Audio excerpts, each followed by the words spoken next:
Hi, everyone, and welcome back to my channel. Today, we're going to delve into the life and experience of a medical professional. Today, we have the pleasure of speaking to Dr. McIntyre, a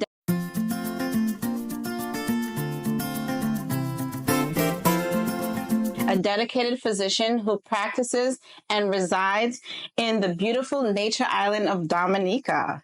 Known for its lush landscapes and vibrant culture and warm community, Dominica presents a unique opportunities for healthcare professionals. Dr. McIntyre will share his insights into his journey, the healthcare landscape, and what it's like to live and work in the Caribbean. Thank you so much. Welcome. No, thank you for having me. Oh, absolutely. All righty. So we're going to kind of dive into the first question. Sure. Can you tell us about your medical training and background? Okay, so let's hit the background first. Okay, cool. Okay, let's hit the background. Okay, so I come from a medical family, so it was almost natural that I go into medical field. Yeah. But I dabbled a little in other areas. Business, nothing stuck like how medicine stuck. Yeah. So I was offered the opportunity to go to China to pursue my medical career. So China is my training, but I got my training and insight from my dad, who was a vet. So most of my training came from that initial training from my dad. Yeah. So I would say that my initial training came from my dad, and my whole dream of becoming a doctor came from my family and me just falling in line with medicine. Other than into business. Yes. Yes. But yeah, that's awesome. All right. It helps to have that backbone and start off with the... Yes, is a strong basis. And it kind of guides you along the way of your career. Yeah. Because it's easy to lose. Yeah, exactly. Because the challenges, I can tell you, challenges. Not only challenges of the whole medical training, but where you did your medicine, it's not home. It's true. So once it's a change of home, it's going to be more challenging. Yeah, that is true. Keeping to where you came from and remember where you came from was always one of my key things. Oh, wow. Yeah. What inspired you? So just to actually, before I kind of get into that, what is your specialty in medicine? Okay, my specialty is obstetrics and gynecology. So I'm a specialist in obstetrics and gynecology. So it's basically a specialist for women. Yes. Yeah. More specifically, illnesses to the female body. Yes. Okay, but yes, that's where I am. All right, great. Yes. So what inspired you to take on into that field? There's a nice little story. Can't wait to hear it. I love this story. You see, I'm one that is, if you appreciate, to appreciate someone, get to know about them.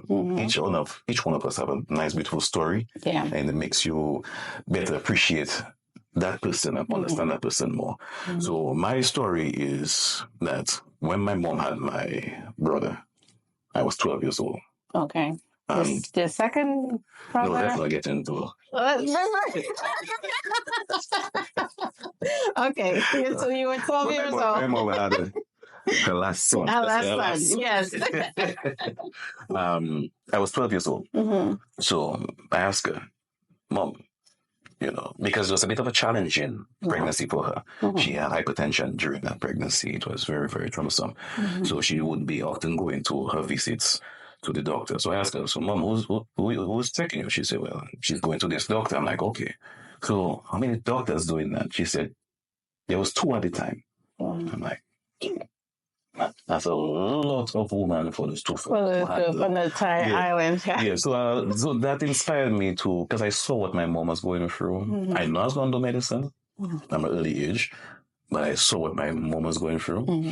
So I was like, okay, that's where I want to end up. Yeah. Okay. Because I had the background, my dad being a vet, being indulging in that. Also, my grandfather, agriculturist. So growing up on a farm, the animals. So I had my little push in those directions. But it's only when at 12 years old, that happening, that I just zoned in. I'm like, okay, that's where I'm heading to. Yeah. So that what is inspired. That's why I said it's a story. It's a story. I appreciate the story. Wow. And then can you describe a typical day in your practice? Like, that's You have time? Yes. Yes. We have time. Okay, so I dabble in a few things. It's not only medicine, but a few other things that is outside the scope of medicine. So my basic day is getting to work at the hospital, which is my primary job. Okay. So I go to work at the hospital where I do my rounds, and if it's a surgical day, do surgery. Okay. And when I've satisfied all my needs at the hospital and all my patients' needs at the hospital, I have scheduled appointments in my private practice, which I have. So I also have a private practice in Dominica. What's the name of your practice? Advanced Holistic Wellness Clinic. Wow. Yes. Love that name. It stems from me trying to give much more of a holistic treatment rather than just popping pills. Yeah. Because I've listened to people. Yeah. And my experience have taught me those things. I've listened because prior to specializing, I took the opportunity to stay in Dominica and go through the primary healthcare. Yeah. To meet firsthand how patients, the demographic of these patients, how they are, how the social aspect of these patients, how they are. So I more wanted to be much more for holistic treatment. So hence my name is Advanced Holistic Wellness Clinic. Yeah, I appreciate that because I feel like it's just kind of just focusing on one particular lens instead of the entire scope. Yes. We need to really be concentrated on the women on a whole. Yes. And holistic actually fits. Because there are many faculties that can contribute to one in a woman. So it's trying to approach it from that level that different systems can contribute to your issue. Even if I fix one issue, there may be other things that is there. So also the mind is very important because you tell yourself you're sick. You better believe you're sick. You're sick. Yes. It's not saying that you are not sick, but you might manifest your symptoms because you went on Dr. Google. Yeah. Dr. Google. Dangerous. Yeah, it's a dangerous thing. Dangerous. Yes. I remember when I used to work in the hospital, I used to manifest illnesses that was not there. I sympathize with the patients, and I kind of the term I probably called myself a hypochondriac, but that's not the case. Yeah, definitely. How does how do you approach patient care in Dominica? Okay, so as I mentioned earlier, because of the name of my company, my practice, Advanced Holistic Wellness Clinic, I more approach it from more of a holistic point of view. Holistic in the sense that I want to know you. I want to know who I'm dealing with, who I'm treating. It's as I tell my clients, think of me like your BFF right now. So share with me, don't hold. Because holding back is kind of going to create problems for us to probably do what we have to do. So it's more holistic. So I want to know who you are, where you live, what you eat, your day to day. All those things can help me help you better. So it's, as I say, it's help me help you in the program. So it's from that perspective. So I don't really always feel like, okay, let's just drop some pills on that. You're not a pill pusher. When I have to be. Yeah. When it calls for it. When it calls for it. But better, let's get to the root of the problem first. Medicine has not changed from the time it started. It's just the books just letting be here. Yeah. Because people want to publish. It has not changed. It's basic. It's the same thing that's going on. So the fundamentals still exist. I want to know what are the problems that you're experiencing. What are the associated things with it that may be contributing to it? And from that perspective, rather than say, okay, doc, I have a knee pain. Okay, look, go ahead. Yeah. Did you play sports? Yeah. What contributed to that? Yeah. Do you have a family history? Yeah, find out the root cause. Yes. Yeah. So those are the things that will allow me to help you better. So from that perspective, thank you. I like that you said you want to be BFFs with your patients. Yeah. I wish my provider would want to be my BFF. We'd have a better relationship. It's always best. Because you have to feel comfortable when you enter your doctor's office. It's just the demeanor of the doctor, how proud they are.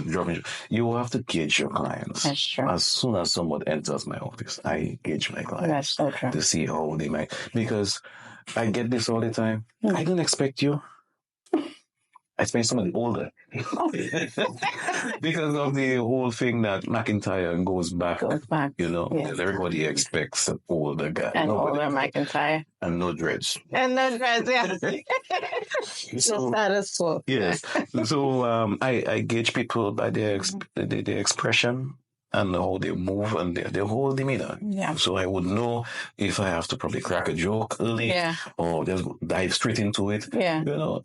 So you know the people that actually know what's wrong with them. Wow. But they're just fishing. Yeah. Yeah. So it's a lot. It is a lot. You have to somewhat psychoanalyze your. I was just about to say you have to use that psychology and kind of figure out who you're dealing with. Definitely. Yes, Definitely. It helps you.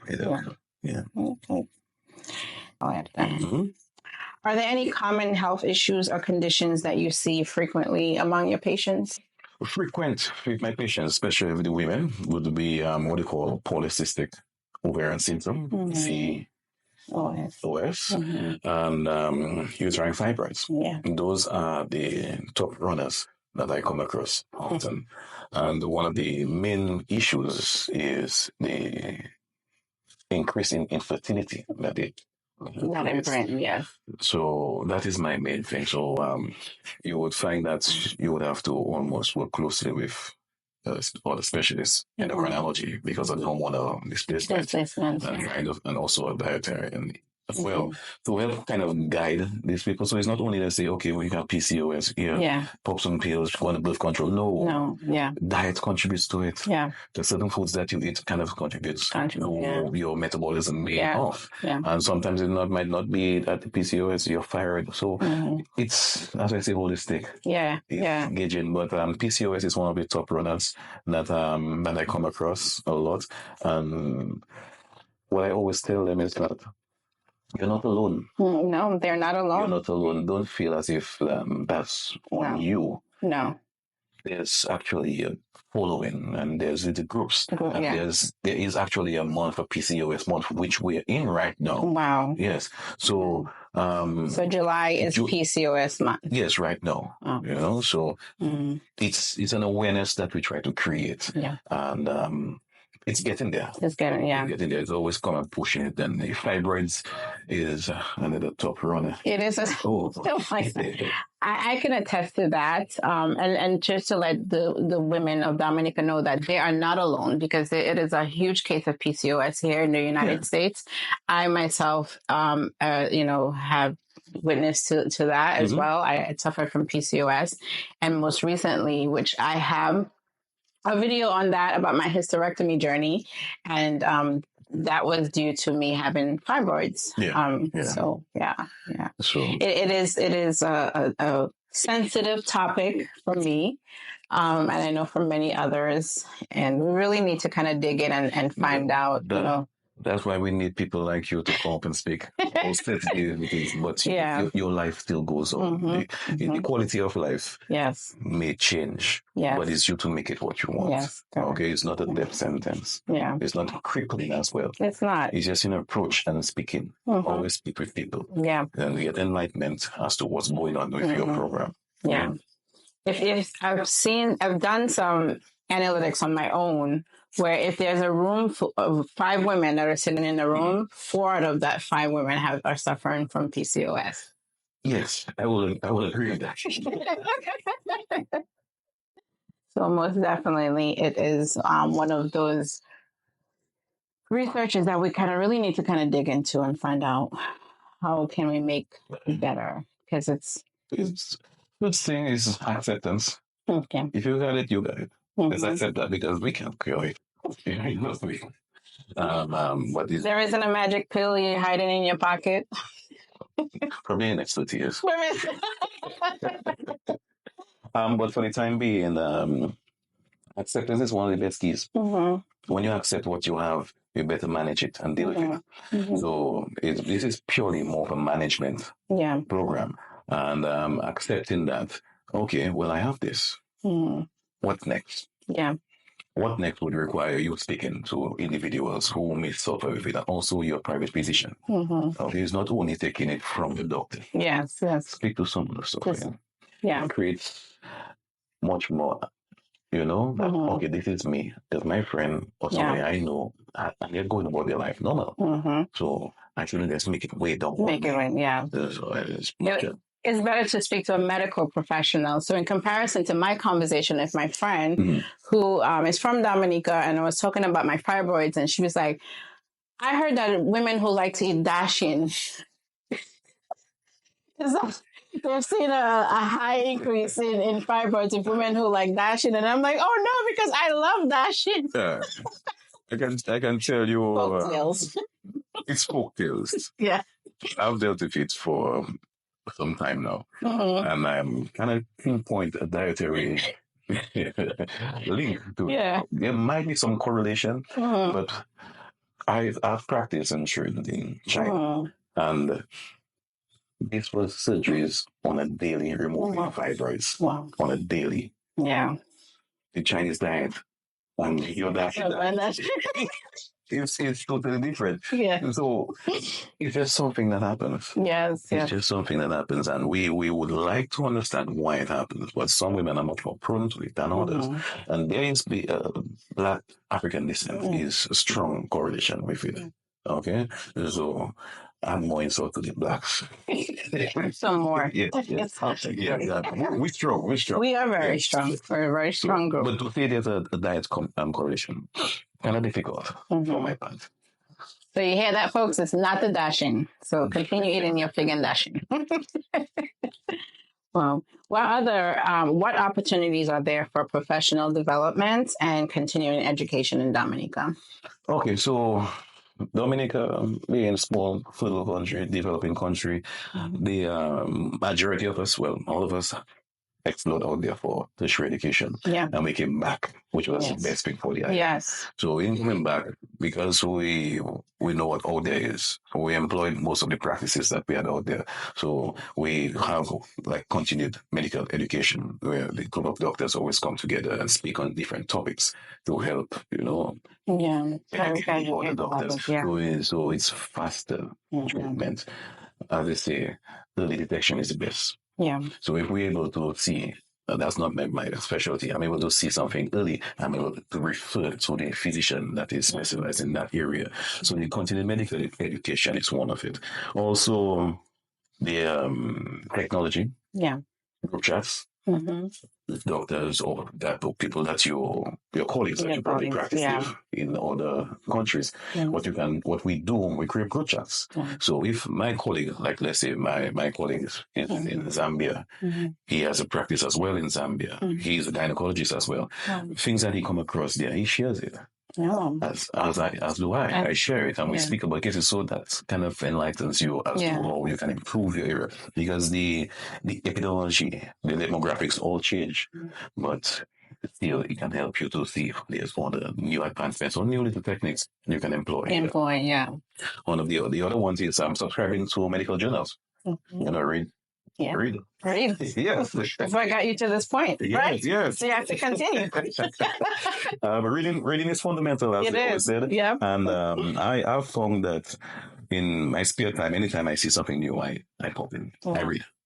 I read upon it. So keeping yourself always new, because things are always new. Information is always coming up. It's not that it's new. It's just that we have reached a certain point that we have explored more, found out more details. Yeah. Okay, so that will help you understand things faster. Yeah.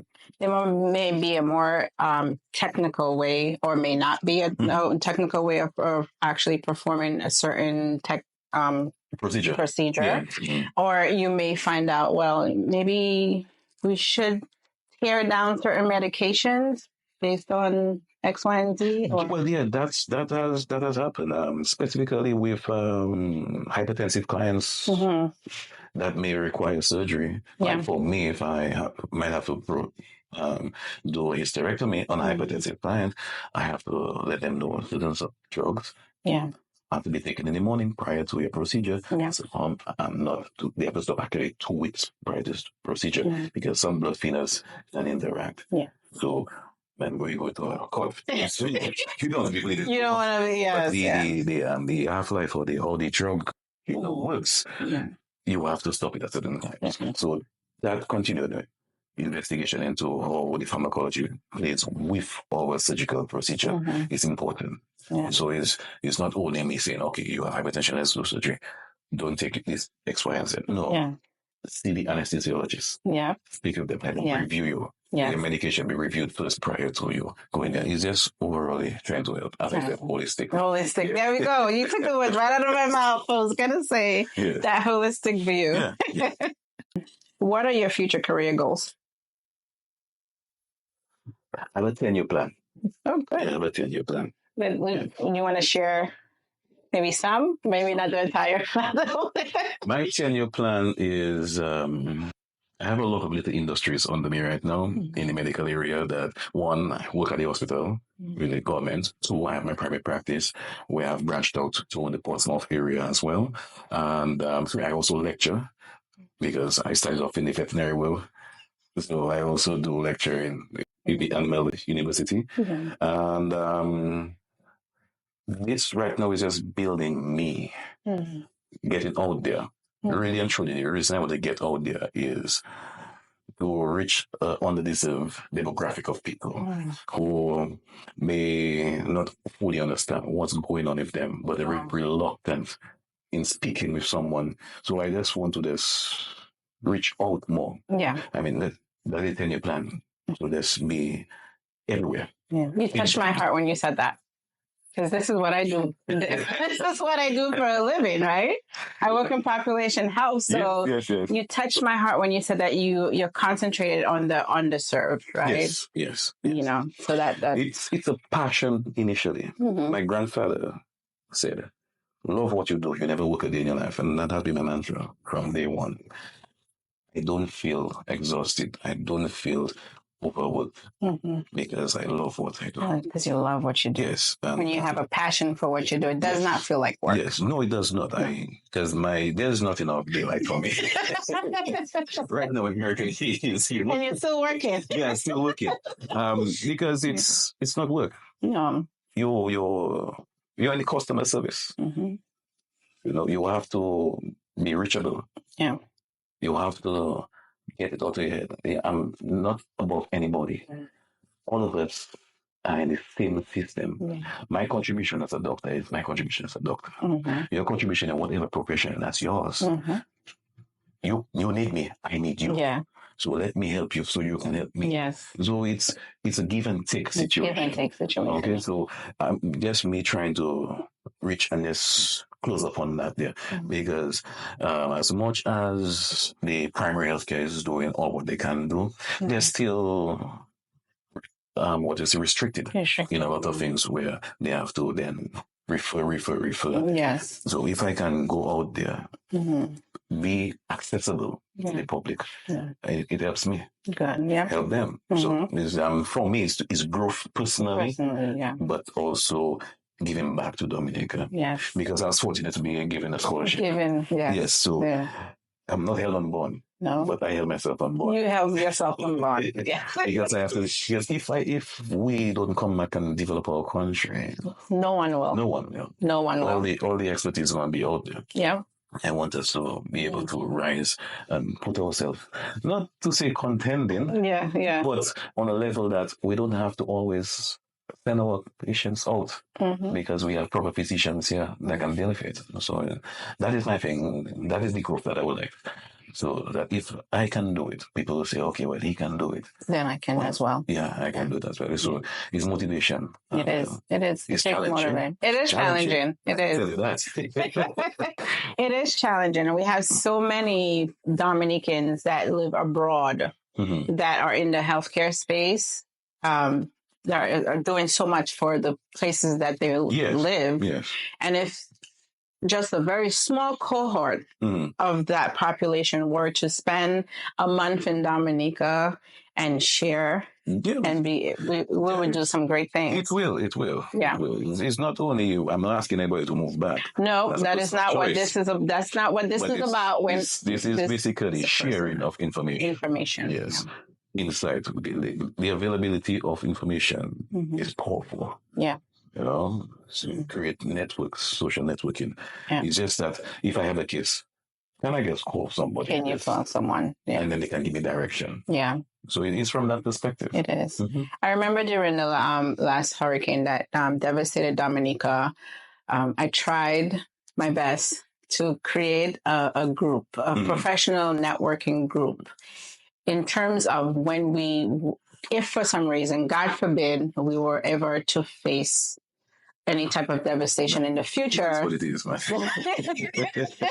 Then we can just press a button, like the president of the United States has a red phone. Right? We can just call that red phone and just reach out to our network. Yeah. But aside from devastation, I think we still need to have some type of networking group of professionals that are from the island of Dominica, that the clinical professionals in Dominica can reach out if they have any questions or in terms of research advancement, and you all can share. So as you do with the doctor from Zambia, right? You can also create a network with someone that resides in the United States that is from Dominica that can provide some insight, and vice versa. It does. That would be very, very useful. It would. Yeah, I would lie. Obviously, information flow, but the accessibility of it, as you said, just pick up the phone, send a message. It's a way of making the island grow, and it should not be only restricted for naturalists. No, because the natural disasters, illnesses that will be present at that time will still be present. Irrespective. Yes. So it's the availability of that. So that networking is important, as I've said. Information. Yeah.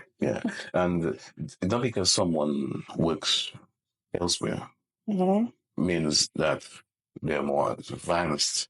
It's just that what they have available to them because of their demographics, the populace, all these things the database will be much wider. Our database is small because of the comorbidities and the illnesses that are present because of our population size would not be as big. So if we can tap into a database that can give us much more information faster. Yes. All the same straight up. You can handle this. Send it across. Send it across. And that will the continuity of patient care is better. Because I'm able to speak with a physician, give me a proper diagnosis quickly, and then refer. So that gap is closed. So your chances, the prognosis is better. It's better. Yeah. Okay. Do you have any plans to implement any new programs or initiatives in your current role? My plan right now is doing small teachings within my medical scope. I've started where I've done little sessions on, like, let's say, pap smears, because I am a strong advocate for cervical health.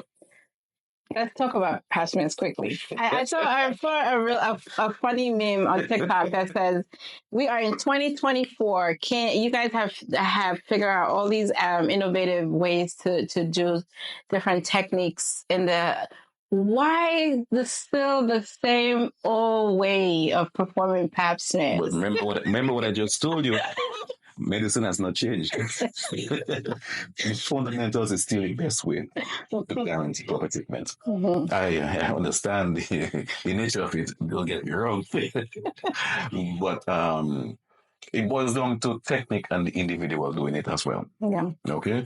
But the fundamental way of doing that, I don't see that changing anytime soon. It's one of the best ways to actually get. Because why change the next thing I might not be able to detect something soon. And then later on you have problems. And you'll say, but we should have just done it the old way, doc. We passed that already. Yeah, so I understand. I had my fingers crossed, my toes crossed, that you were going to give me an answer that was going to make me feel better. Sorry to disappoint.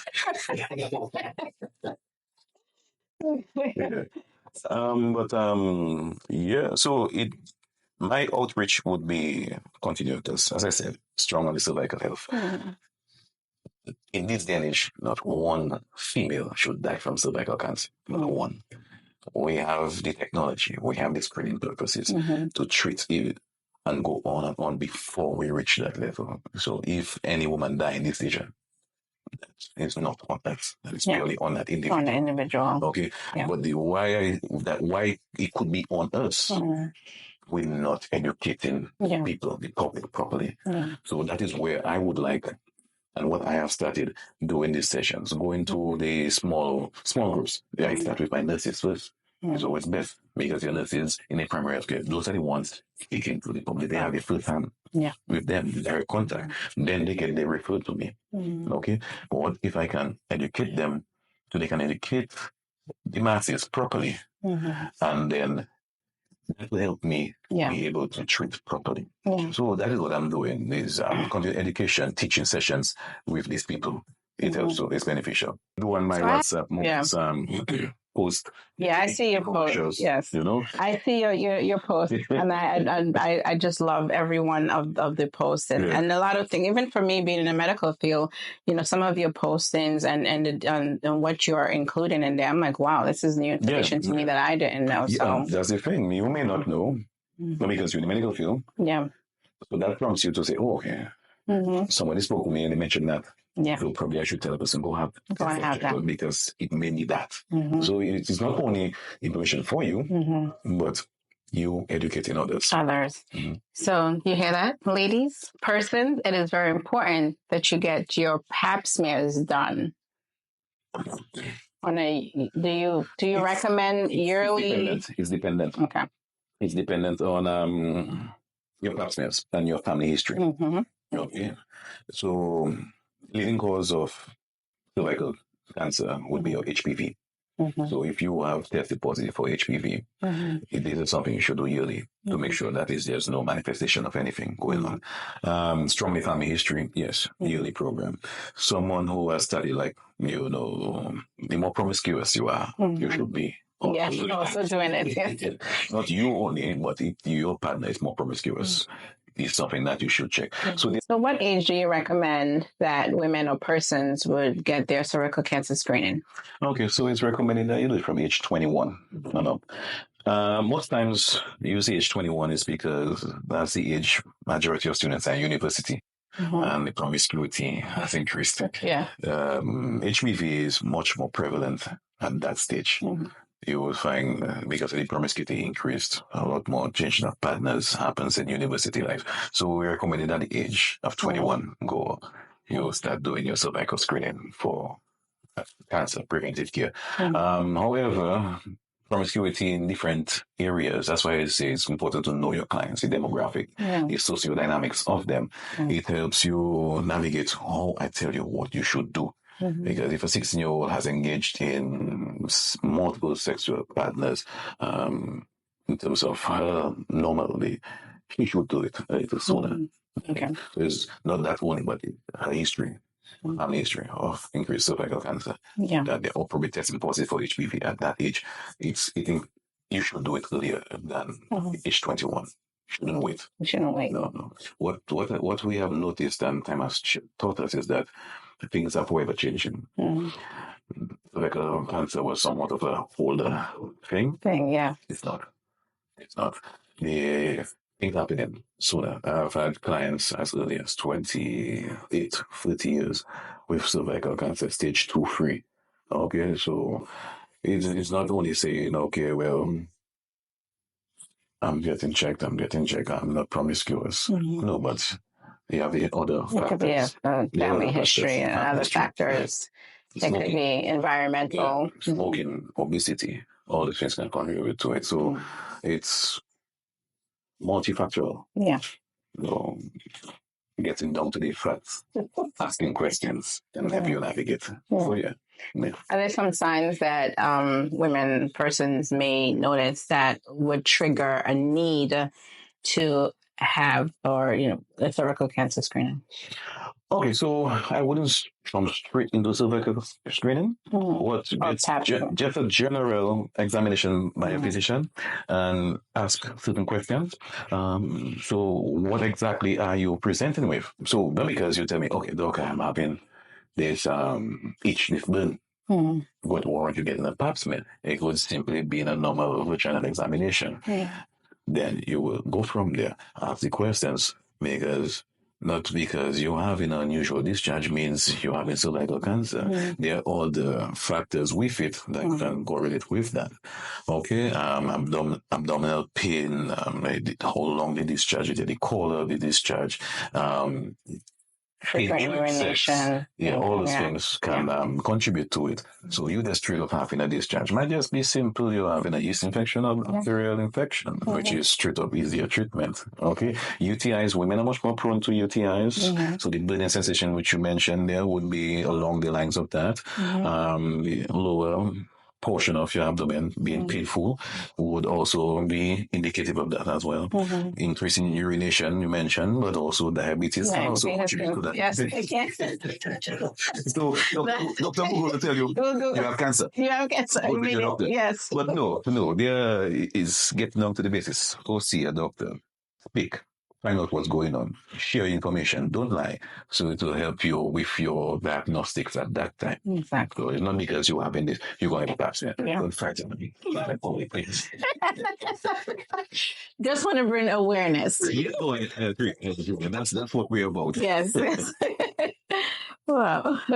And then also, how do you think these changes could be achieved that you're working on? In terms of it's a joint venture. Education. It's a joint venture. Picture it like a wildfire. If I tell one, the other tell another. If I tell two people, these two people go on, tell another, that's four people, and it spreads.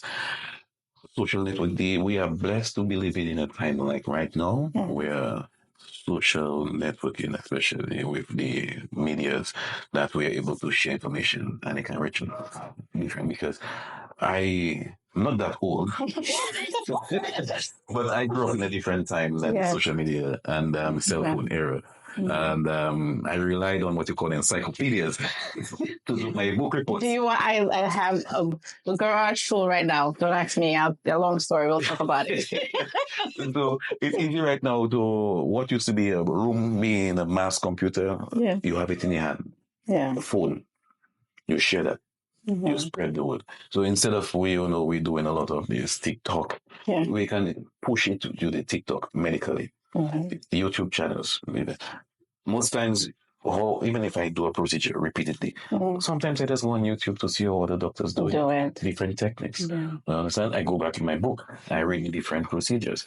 But it's like what you call a pillow. It's a mix. It's a mix. But ultimately, it's to get a favorable ending, because as my uncle told me, he was also a doctor, that medicine has no room for arrogance.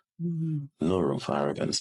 Not because you studied that, you went to school for that, means you know all that. Not because it's quack, it's a doc. Due diligence has to be given. You have to study, you have to investigate, and then you can derive at the best possible plan. So arrogance in medicine, no.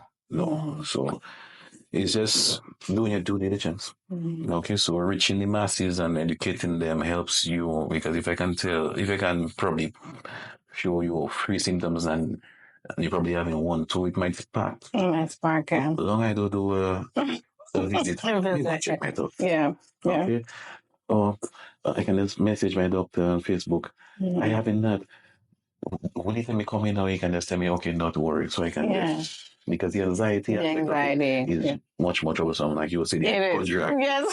Okay. So it's along the perspective of those lines there that I would like to contribute.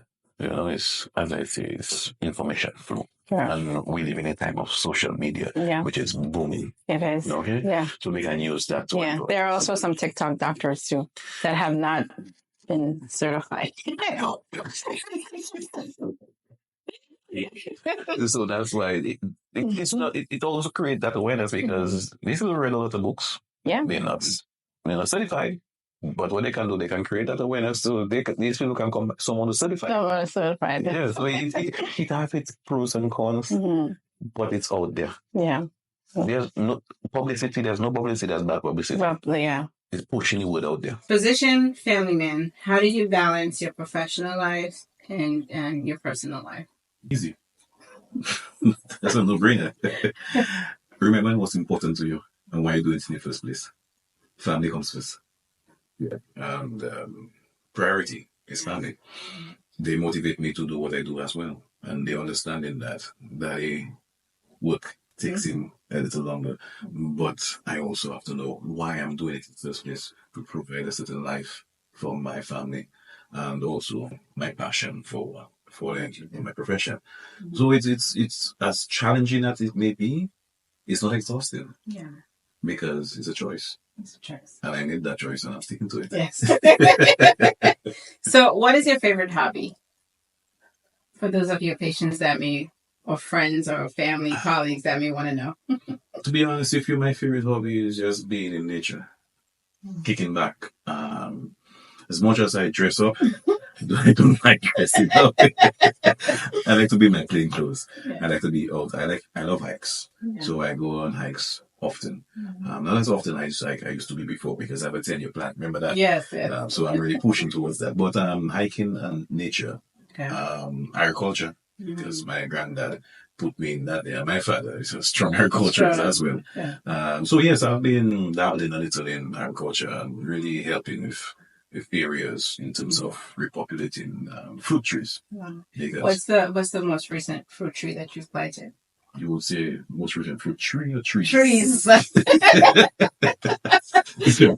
So I read once that old men become wise when they plant trees from the shade that they will not get the shade from.